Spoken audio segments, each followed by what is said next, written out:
appreciate everybody for tuning in. Make sure y'all like, share, subscribe to the YouTube channel. Shout out Live Legendary Productions, my lovely fiance, for making this possible. Got my co-host TATI. What's up, everyone? You got Flip from the Flip League. He's a business owner here in Charleston, South Carolina. Y'all know who Flip is. Y'all not, everybody know what's going on. You got Trenice as well. They're the co-founders of the Flip League, and also business owner and definitely community activist. So we definitely thank them for their time coming through the day. And yeah, we gonna get into it. Shout out to Quinita real quick. K-Town, we in the building. She did this lovely backdrop. So anybody that needs some needs like that, any draper, the tapestries, drapes, covers, things like that, y'all make sure y'all hit her. Quinita, the logo lady, Singletary on Facebook. I should have tagged in the live, but yeah. I get it. Anyway, yeah. So we gonna get into it. So just a little backstory. This is a symbol. I would say that this is a big episode for me because y'all are like a big part of my fiance and I being together right now. So for our championship game, I played in the Flip League. We won. West, y'all know what time West. West Cash, baby. Y'all know what time. We won the first Flip League that they had. It was being held in Forest Park. Long story short, we won it, and she was at the championship game. That's kind of like our first actual date, I guess you could say. So they really a big part of our history. When we get married soon, I'm gonna remember that. I'm gonna invite them to the wedding because they literally are a huge part of us being here together today. And so, with that being said, I just want to. What made you start up the Flip League? Like, what was your inspiration? Can I start off in prayer? Yeah, definitely. All right. So, bow your heads, please. God, thank you for putting us in a position to see another beautiful day. We pray for knowledge, wisdom, and understanding. And we also pray to remain humble and patient at all times. We also pray to maximize our strength in the 5 elements of life. God, please connect us to you, the universe, and ourselves before we go out and give ourselves to the world. And please continue to give us the tools we need to serve you the way you want us to and not how we want to. Please clutch our hands and hearts from those who don't mean us well and embrace the ones who live with us who do. We love you with all our hearts and thank you for all the blessings you store upon us and everyone else around the world. Amen. Amen. Thank you so much for that. I'm a big spiritual guy, so I'm spiritual girl too myself. So yeah, I definitely appreciate that. That's very appreciative. I appreciate that. I don't like to do nothing without. Right? Yeah. No, that's how we should have started off. So get up in the morning, throughout the day, before I lay down, I definitely gotta send it up, you know. So I appreciate that. But what got the Flip League started was just the crime rate in Charleston. You see what I'm saying? A lot of crime. We used to have a league called Midnight Basketball at one time that we used to play in downtown on Columbus Street. So we played in the league since we was like 3-4 years old. The rooms were too high, so they used to hook another room up to the room to make the room lower. right. So we could get up and down and play, and that's an idea we're looking into too, to get the younger ones started too. I would say around 3 years old. But you got a lot of 3 and 4 years old. 4-year-olds who can shoot on like the big goal too. But that helps slow the crime rate down. I wouldn't say stop it. Right. But we went through a big gap, I would say like 5 to 10 years before the league wasn't anymore. So at that time, I was in the streets, you see what I'm saying, doing the opposite of what I was supposed to be doing. But it's cool, and God made a way from that situation. But when I came home, you see what I'm saying? I came home, I just wanted to do the right thing. Right. For me, my kids, my community, and just push positivity through the city because we can tear the city down in the wrong way, so why not do it in the right way? Right, yeah. So when we got the league started, the little bit of change I had left from the streets was invested inside, like doing the right thing, and that's what we started the league. So we was trying to find a place to start the league. So we wanted like a different outlook on having a league in a different place. because a lot of people didn't really want to come downtown to play basketball, still like that to this day. But West actually was the perfect fit too because you guys have two goals right next to each other. And having the two goals next to each other, you could get more games going. And that's basically what it is. And a lot of people at the community, they just looked at me like a person that could bring a lot of people together. And I always say I was the middle person from the top and the bottom, and people look at status and all that stuff. You see what I'm saying? Right. I always been the person in the middle and try to bridge that gap and let everybody know like all us on the same page. So to start the league, it was huge for me, man, just to help with the crime rate and bring camaraderie together.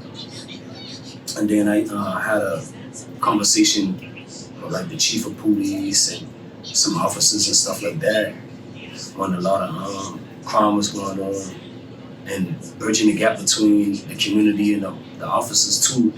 They wanted to sit down and see how they could be a part to give back to the community and things too. So that's how we built that partnership, just to show people like we can work together. Right. And they ain't always gotta be, you see what I'm saying? Yeah.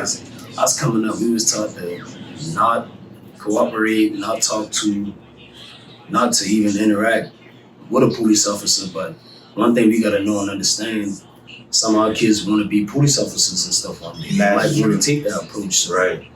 all cops ain't bad, you see what I'm saying? You might have kids who understand how it is on the other side, so if they was to get on the force, they'll understand too, like how to do the right thing, basically by people knowing and understanding how it is. But just starting the league, man, it helped bridge the gap. We're very thankful, like we've been in position to put y'all together, you know? Yeah, for real. Just for giving us the space. I'm thanking West for embracing us, letting us come over there because everything divided down here in Charleston, especially That's big very time, you true. see what I'm saying? Very It true. really is. Downtown, not Charleston, West Ashley, you can go on and on, but Right. just bridging the gap. And I feel like what separates our league is you got players from all over, from downtown, pushing towards Walterboro, Mom's Corner, Somerville, Ladson, Goose Creek, you see what I'm saying? So Yeah. we really want to tap into areas that's never been tapped into because when you talk about leagues before, it's kind of in-house. Right. Yeah. Wherever the league at, that's only where the team's coming from. Yeah. But this league right here, we really bring in like everybody together. So, I mean, it's gonna get bigger and bigger every year, I believe. But one thing I can really say is I'm very thankful for this to be year 3, and we never had an altercation out there. Yeah. You That's see what I'm blessing saying? for Of real. course, you're gonna get some trash talking on the basketball Yeah. court, Mm-hmm. but fighting and gunplay and all that, like we push positivity. So Right. You know what? Yeah. Actually respect the game enough to not do all that extra here. So we Yeah. appreciate that, and that's why we just stress that we have a God-driven league more than anything. Yeah. So yeah, we appreciate you for letting us on the platform too. Yeah, man. Definitely thank you. Thanks y'all. Thank y'all for coming and spending y'all time to come and drop knowledge on us. One thing I'll say that I'm very big on right now, and while I got the opportunity, I'm gonna say this right now just because I don't want it to get off my mind. I actually had another point to make, but you were speaking just now about us interacting with the police, and so we just had a incident in Somerville with one of our young black brothers and a police officer.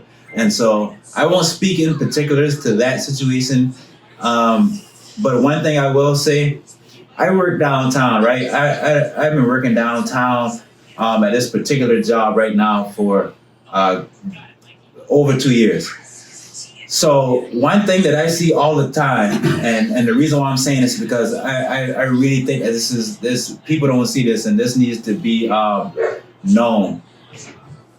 One thing that I see, this is what happens all the time. And when I say all the time, I literally mean any day I go outside and it's a warm day, I'm going to see this for sure. So what the kids do now is some kids down there, black young kids, just like the young man that was selling the roses. They down in downtown Charleston selling the roses on King Street, Beach Street, Market Street, right? Mm-hmm. This is what they do. And I see, like I said, I see this, I want to stress that I see this because I want you to know I'm telling the truth. What the kids do, they'll offer, it might be a tourist, a regular, any person that's walking on the street during that moment, they'll offer them a rose, right? Yeah, give them a rose. They'll go through their little spiel about, yeah, this for baseball, traveling, basketball, this right here, that, whatever. And what happens then is either the person to say, yeah, I'll take the rose, or they'll say, no, I don't want the palmetto rose. And a lot of times they just, say, oh, I'm sorry, I don't have no cash, or something like that. Excuse me. And so after that, this is what happens. The kids downtown are snatching the roses from out the people's hand. These is regular people that's walking down. They might be on break from lunch. Could be a tourist. Could be my cousin. Like, literally, I see them do this to any and everybody. They'll snatch the rose out their hand, curse them out, you know what I'm saying? And call them outside names. If they white, they'll call them white. If they are older black person, oh, you old B, stuff like that. That's what y'all kids is doing out here on the streets. I see this every day to the extent that I didn't see an interaction where I had to jump in the middle because it was an older white guy talking to a younger black. And I was just like, no, I'm not going to let him say whatever to him. But in actuality, the man offered his wife a rose, snatched it. She was like, I don't have cash. I'm sorry. I don't want to take it. The little boy snatched the rose out his hand out her hand, and then start calling her a white bee and this and that and racial slurs and stuff. Like, bro, I don't know if it's the disconnect between parenting or not, or if the parents don't really believe that's what's going on. But for the child to get to that point right there where they feel like that's how they should respond to somebody saying, no, we can't give a donation, I think that's a big problem. And so I just wanted to say that because that happens all day right where I work. And I can personally attest to seeing that, you know what I'm saying? And I think that's a big thing. And just like if you have a business, you have to conduct yourself in business etiquette. You know what I'm saying? Like, you can't just be, I understand people get upset and they might react, but I think it's important that we teach our kids what's acceptable and what's not acceptable instead of just always taking the side of the child. You know what I'm saying? So you got any input in that regard, or just to piggyback, what happened? I don't know what happened with the situation in Somerville. Right. Basically, did you saw the video or no? No. Basically, the young boy was selling and this is allegedly. Make sure I say that allegedly. Which I saw the video, I saw the body cam and everything. They had the little boy pinned up, like he was using excessive force. You know what I'm saying? Like, he had a little bruh head pushed between his legs and on the ground. That's the original shot that came out. So everybody already was on it, like, yo, what's going on? Yeah, they running out, they doing too much. Then the camera footage come out and show that when they rolled or when they approached him, that he, you know what I'm saying, started cursing at them and stuff like that. And then it escalated from that situation from the video that I saw, it looked like he hit the lady police officer, but people saying he didn't hit her, which from my viewpoint, it looked like he hit her, you know what I'm saying? And that's what I'm talking about. Like, once you hit a police officer, where do you think the situation is gonna go? You know what I'm saying? Like, it's not really gonna go well. It's not gonna be the result that you're looking for. You know what I'm saying? So just to piggyback off what you're saying, when it comes to the league, that's the beauty of the league. So yeah, we do a basketball league to bring kids together, bring adults, because we servicing kids from 3rd and 4th grade all the way to adults. But we do have a program called Flip the Script, and it branches off from the league. So Flip the Script basically is like changing the dynamic and the trajectory of how things are, like pulling prisons off 3rd grade test scores and stuff like that. Because what goes on is a lot of these kids don't know and understand like how to carry themselves, how to go about things and stuff like that, because they're learning these things. So with the program, the Flip the Script program, we're into schools now where the schools that we're basically aiming for is like discipline schools, working to get into the prison systems this year and stuff like that, because our kids really looking for a sense of direction. So with them not knowing, they're just looking at how they can get somebody to buy a rose from them instead of carrying yourself in a manner to understand, like, if you respect this person or come to this person respectfully, they'll buy a rose even though they don't want one. Right. You see what I'm saying? But these are things that we have to teach. Like with the new generation, we so detached that we don't even know and recognize them. Right. So just being in a disciplined school as we speak, Monday through Thursday, they have to understand and know us as adults and us as kids. We have to attach because the disconnect is real. And in the program, we talk about different topics.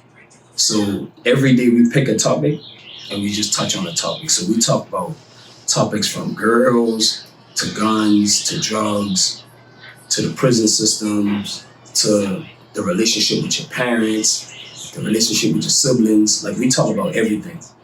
And a lot of people wouldn't know and understand how we've gotten away from our kids so much that they don't understand the basic things when it comes to society. Right. You see what I'm saying? Like we talk about hygiene, we talk about everything, just everything. Like respect yourself and respect everything around you. Right. But they don't understand that because they going off how you treat them. So with me, like I talk to a lot of teachers in the school and they're like, hey, the school that I'm at, and I'm gonna keep it anonymous right now. The school that I'm at, they rank these schools as 5 stars. So the schools get 5 stars and they rank it within star lanes. You see what I'm saying? This school is a half a star. You see what I'm saying? So they got this school that I go to Monday through Thursday with the program that we go through. Because I got a let me say that, let me fix that. I have an extremely strong team. And I wouldn't be able to do none of this without my team. So I'm gonna shout my team out by all means. Right. So with us being inside this school system and doing this school with this program, they got it listed as the worst school in South Carolina. So it's a half a star. So I have between 10 to 15 8th graders every day. You see what I'm saying? Right. I'm talking about the teachers be like, hey, how do you get these kids when you come into the school to just sit down and listen to you for an hour? I say, because I sit down and listen to them. Before I started the program, I took the first 2 weeks just to get to know the kid's name. They asked me, I told them straight up, ask me anything you want to ask me. And they asked me everything, like, right. You see what I'm saying? They asked me everything. Everything, you see what I'm saying? But what I didn't tell them is certain things is like, hey, this one right here I can't really touch and speak on, but it's a lot of things that we talked about, but then when we build our rapport, I was able to get things out of them. But at the top of the list always was respect. Respect always was at the top of the list. I don't curse, I don't yell, I don't scream. We ain't doing none of that. So at the end of the day, it's like, hey, don't disrespect me, and I promise you I won't disrespect you. So before I disrespect you, I won't even deal with you. I just let the principal know, I let other teachers know, hey, this program ain't a fit for this kid right here. Because everybody ain't gonna like the program. Right. You see what I'm saying? But we have surveys where the kids speak on from 1 to 10 how they like the program.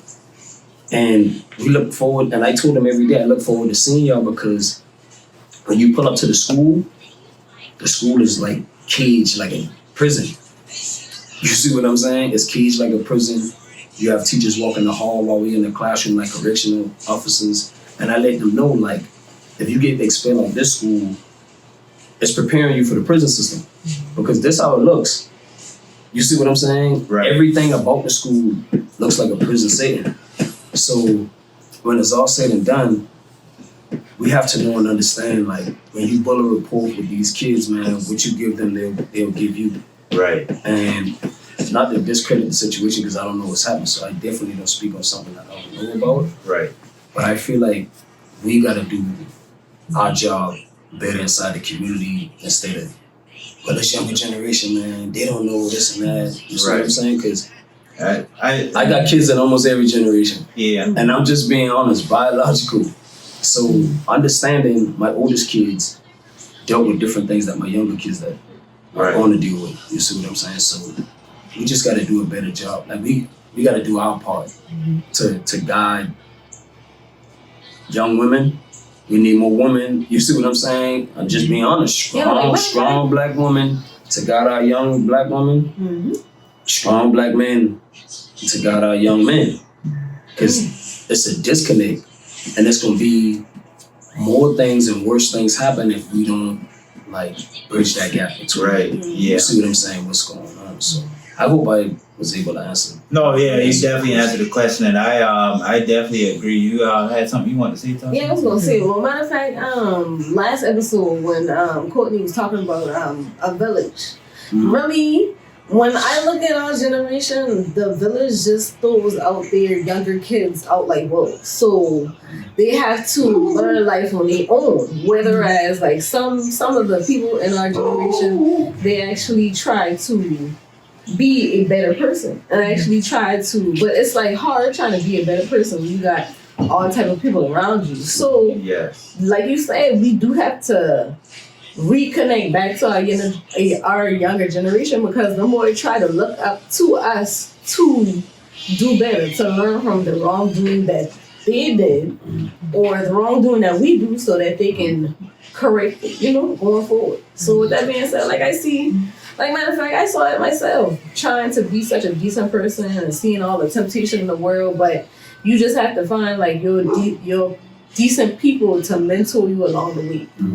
Really. So like, matter of fact, I used to be a Girl Scout when I was younger. But like growing up and getting into like high school and stuff like that, I wanted to quit because I wanted to quote unquote fit in, but really looking into it, like you can't really fit in because I kind of lost all my morals, lost all my, not really respect, but lost the way that I was supposed to be going just because I wanted to fit in with all the people. right. But coming back to it, it's like, I had all this in the first place. Y'all just not finding it. So with that being said, is getting back to the community, but also having the community mojo steps in the right direction. Yeah. So what you want to flip league, that's just another Girl Scout organization. But it's just it's something catering to what other people need, because the younger generation, they like sports and stuff like that. You gotta find different ways to connect with them, but figuring out what they like so you can connect with them, So Flip League is the only, another way to connect with them. Yeah. What I say, how not really how short, but what's the youngest age that y'all do start at for Flip League? It's about 7 to 8. Yeah, exactly. And it starts very young. It really does. Yeah, but just to touch on, because we have programs, so there's basketball, and of course, then we have Flip the Script that's in the schools, but the whole organization, the mission is to change the narrative of Black people. Yeah. We're viewed as very violent, or that we can't get along, or we can't get along with, the police officers. So. Or to be very vague about it, people look at us like we're ignorant. Correct. And we're really not. It's just the different ways that we do things, Right. So we created the organization so those kids can see that model, and they see, if they come in that park, they see adults know how to get along. They see they know how to interact with the police officers. They see we know how to just come together and work together. So, and not to knock anybody, because there is so many variables to why that kid may not have a good example. It could be they don't have a stable parent. They don't have that stable parent structure in the home, or that parent may just not be, they have too much going on to be focused on that child. So that's where the village comes in, to where you have an organization, or you have, these adults that's on the park that these kids can look up to. So we don't want to be that organization, but we want to be just a model for it. Maybe there's another organization that could come up and be like, I can create whatever space I'm in, whatever my strength is, I can also create a space or organization that kids can look, come here and look up to adults who know how to get along, who know how to just be responsible, who just know how to life responsibly. Yeah, and I just I can totally connect with just being on inside the streets personally. You know what I'm saying? And having to come to the decision to make a transition and be a better person. And I just basically came to that decision, just realizing that if I kept doing the things that I was doing, I wasn't gonna like I wasn't gonna be free. You know what I'm saying? Like, and eventually, I think it is definitely a phase where in every young man's life and woman. But I just think that it always comes to a crossroads where you decide, am I going to keep continuing to be the person I am and just accept that, or am I actually going to be a better person? And we oftentimes, I think that we think in being a better person, that means being perfect, but it's not really being perfect. But at the same time, we just can't say, I want to be a better person and never actually do things that befit being a better person. Like, you actually have to put in the work. And the biggest thing, the connector between basketball and the kids, I would say, because obviously y'all know y'all gave me the opportunity to coach a young kids team last year. And so my biggest thing with the youth is just pretty much, is teaching them character, you know what I'm saying? Character building and things that will help them navigate through life and prevent from having to go through getting locked up or go through having to navigate the streets. And I do understand that a lot of parents don't have that time to spend with their child because they literally in survival mode. They got to work long hours, 12-hour shifts. Nurses work long shifts, you know what I'm saying? A lot of people, parents, nurses, single men. And that's why I think it's imperative also that the fathers have to make sure they step up. So any man that I see in their child life, I always encourage them and commend them, because that's imperative to the molding and the structure of a child, and just to, especially for Black women, to show them what that real true love is, unconditional love. So, but yeah, just to go on that point, the thing about sports and the kids and how I try to connect it is that in sports, there's always adversity. You know what I'm saying? You might be in foul trouble. Your shots might not be dropping, but it's always, you got to go on to the next play, because that could be the moment that's going to change the whole trajectory of the game. And so once you miss 3 shots in a row, you know what I'm saying? Are you going to not go to get the ball? Or are you going to say, yeah, I did miss 3 shots in a row, but that last shot I took, I probably could have took an extra second. I rushed it, you know what I'm saying? And make an adjustment, and you hit the next shot. You know what I'm saying? And so those are the lessons I try to, you know what I'm saying, teach the kids. But one thing I do want to ask y'all, and just in general, what do you think, what part do you think that the music plays in the kids growing up now? Like, do y'all think, like, because this is subjective, of course, but I think that especially the rap that's out now, I was making this quick, my bad, y'all. The rap that's out now, it's not positive, you know what I'm saying? So if the kids are steady indulging in this rap, and they can literally listen to it on different platforms, like you can be trying to protect your child, got guidelines set up, it's accessible in many different forms. So if it's not positive, then it has to be negative, you know what I'm saying? Do y'all think that's a real thing, or y'all think that's just like... I know that's a real thing. When I was younger, I was in a music camp, so they taught us like the power in music and what it can do to us. Just like we started to show off how, how we're spiritual. We're spirits first, right, in a body. So learning how music has power over us, learning like it affects how we think, it affects what we say. And for example, just speaking from an adult standpoint, when I used to be in the club, why are we mad in the club when a song on? Because that music playing a part, right, into your emotions of how you need to feel right now. So because they don't understand what that music is doing and how they're, certain strings, certain beats do something to you, to bring your mood down, to change your attitude. So that's how the industry thrives. That's how the music industry thrives. They want to get people angry. They want to get people in a mood. Just like if you see, there's not a lot of R&B, because what does R&B do?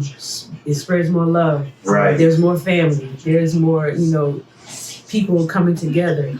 So it plays a major part. And these kids singing these songs, they probably ain't never been on a block before. They probably never seen a drug.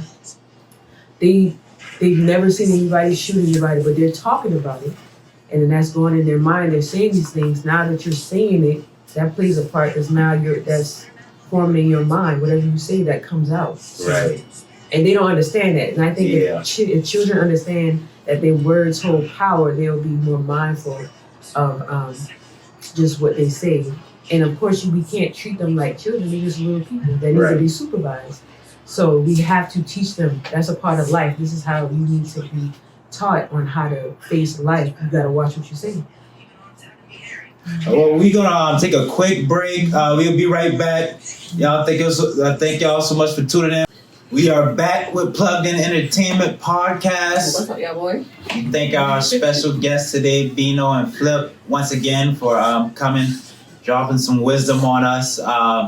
It's a community activist, so I definitely promote that, man. I think it's major at what you're doing, and I think that it's imperative to growth here in Charleston. Just having the youth occupied, especially during the summer months, because they be in the house, could be getting into all types of trouble. So what better way than to spend your time playing basketball, getting some skills, getting some exercising your mental as well. I don't think people understand how much exercising improves your mental just thought process and just your mind being fluent and flowing. So I think that's a major thing too. But what's some anything you want to shout out? Any events, stuff like that happening coming up? I would say the last question you asked when it came to the music. Oh yeah. I just wanted to answer that. That's a good question because that's a topic that we talk about like in the classroom at the school. Right. And just teaching our kids at the end of the day, like when you think about rap music, like rap music never was good. Right. Like even when we were listening, like think about what we used to listen to. Think about, you see what I'm saying? I'm just being honest. Yeah, 3-6. Like just think Easy, about, like it was just think about the music. And I would say it it was good music from an aspect of like enjoying it, listening to it, like you go out and stuff like that right there. But what they're saying and the influence and stuff like that, what you have to teach our kids, and that's what I'm saying, the disconnect comes in that. Because I definitely agree with what y'all saying. But it's like to this day, like I like some of the new music. Yeah, me too. But they gotta understand you don't have to do the things that the artists are saying, because most of the artists that rap these things, they ain't doing none of that stuff. Right. But when you get the connection with the kids, it's like you can enjoy the music. I'm not telling you not to listen to the music because I want to hear the music too. Yeah. I just being honest. So everything that they're rapping about, I'm not going out there and do those things. Mm-hmm. And teaching them how to enjoy the music without acting it out is a big part of getting them to understand what we're trying to get through to them too. Because artists, they're just trying to sell records. They don't care about some of them don't care about the influence that they're having on kids. You see what I'm saying? They just want to make some money to feed their family. But excuse me, not to interrupt you. Do you think that the rap like artists and stuff like that have a certain level of responsibility though, even though they don't want to be? But do you think that they bear responsibility just from like just having that status? I think to a degree, but at the end of the day, it's like they're expressing themselves too. You see what I'm saying? Right. Like they're rapping about things that they've experienced. That's why if you think about music, if you didn't come up in a household where you could have listened to rap and do stuff like that right there, some people wouldn't even want to be interested in listening to it, and some people it urges them even more to want to sneak a tape or CD. Me, that's the type of household I grew up in. I couldn't listen to rap. You see what I'm so saying? Every chance I got, and I heard when I first started hearing rap music, it sounded amazing to me. You know what I'm saying? But imagine an approach that you would have had towards the music without letting it have an influence on you. If somebody had break down like, hey, do you really know what this means, what they're saying? Or do you know, yeah, he's talking about riding around with a gun, but you know if y'all get pulled over, like everybody going to jail. Mm-hmm. Or like, you see what I'm saying? Like breaking it down, and that's the beauty of Flip the Script. Like, cause kids they didn't know like a lot of things when it comes to just small things of hands of one, hands of all, conspiracy. Like, they don't know nothing about this stuff. So when you teach them and get them to understand, it's like, so I can listen to this music and not have to do this stuff. Like, they really don't understand that. So they feel like they gotta live it out from music videos and things like that too. But imagine how much music we still listen to this day. Like an old song come on the radio, you still gonna be jamming to it, but you ain't doing them things you used to be doing to the music. You just enjoying it now. And that's what we talked about earlier about ignorance. Like a lot of people, they just do it just to do it. And they don't know the definition of ignorance. Exactly. Like, you see what I'm saying? Right. Ignorance is not knowing. That's all it is. They don't, like, how much people know that? Like, how much people know the definition of ignorance? I just found out the definition of ignorance probably a year or two ago.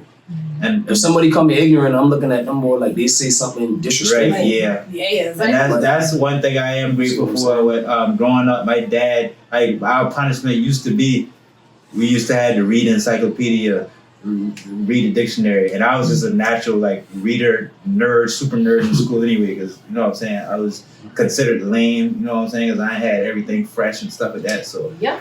All I did was read, you know what I'm saying? From reading came understanding, and just having an understanding of what people are saying. Because a lot of times, especially if you in certain spaces, somebody can say something to you, you don't know what it means, you're going to take offense to it because you think they said it in a certain way. And so, you know what I'm saying? So that's one thing. Go ahead. And think about this too, the beauty of perspective. You see what I'm saying? And perception, just being an athlete, playing football, basketball, baseball, and boxing, since 5 years old. When it came to being a popular person, it came from sports, but not knowing and understanding everybody on the same page. Right. There's the disconnect when it comes to status and stuff like that. Just like you say, being a lame in school. I can sit here and say I've been top 3 in school when it comes to grades, even though I've been an athlete, winning spelling bees in elementary school, having the highest math scores in elementary and middle school, and you know what I'm saying, even high school, but having these conversations in the schools too, to disconnect about lames. A lot of kids think it's lame to get good grades. I used to love it. I used to love it. It just was something. But that's what I'm saying. So the disconnect, there's a lot of kids that want to get good grades, but it's not cool. But these conversations ain't being had. You can be a star athlete and be a student athlete first. They don't know this stuff. So it's pushed as, oh, you think you smarter than me, or you think you know what I'm saying? It causes friction because, okay, if this kid can't read, why we can't help each other learn? Why you can't help him? Because at the end of the day, just to share a short story, my 9th grade teacher, right? I could read fluently, but she told me one time, hey, you need to go get some 4th grade books. You see what I'm saying? I'm looking at her like, what do you mean? But I'm looking like she disrespecting me, but everybody preach communication, right? Right. I can read fluently without skipping a word, but I can't comprehend what I've been reading. You see what I'm saying? So we don't know the difference between communication and comprehension. Okay, we can communicate. We communicating now. But if I don't take nothing from this podcast, or you ain't comprehending what I'm saying, it defeats the purpose of knowing how to read. It defeats the purpose of communicating. But I looking at her like she disrespecting me, but she trying to help me. So every series of goosebumps, bro, I gonna get from the library. Now, when I learned in 9th grade how to comprehend a 4th grade book, it's like, okay, I read this page, but I don't know what I read. But now I can get a 4th grade book, read a page, process the page, and understand what I just read.